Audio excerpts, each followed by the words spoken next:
این چیپ لیدیه که توی پست قبل درستش کردیم. بریم حالا تبدیلش کنیم به یه دونه لامپ. به 2 تا تیکه سیم نیاز داریم. 2 تا تیکه سیم حالا مثل هم رنگ هم نباشن بهتر.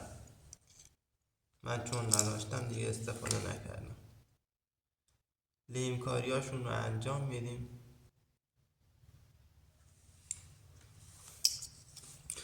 این دوتا رو به این صورت میذاریم داخل این 2 تا سوراخ.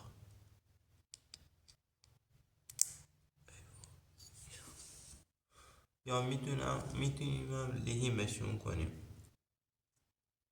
به 2 تا تیکه سیم نیاز داریم که از وسط کلا قیچیش کنیم بزنیم به. من اینجا رو این چیزشو در آوردم که راحت‌تر بتونم لیمشون کنم.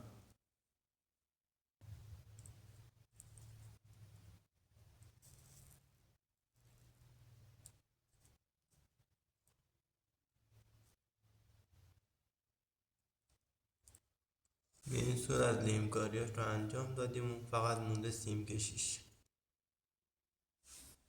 من میخوام مستقیم وصلش کنم به یه دونه جالامپی. میخوام مستقیم وصلش کنم.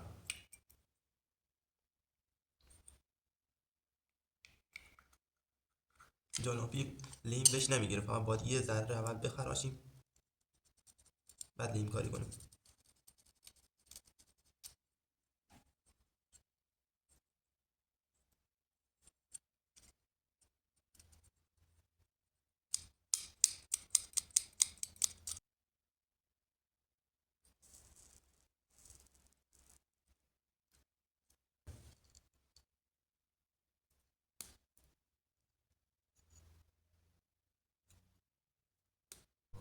دقت کنید که سیما رو اول جدا جدا لحیم کنید بعد بچسبونید روی لامپ. و همینطور روغن لحیم هم یادتون نره.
این هم از نتیجه کار رو ببینید.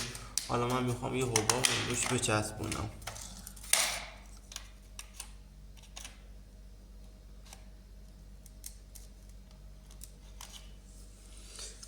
یه دونه اینم اینطوری میزنم روش، عالی میشه.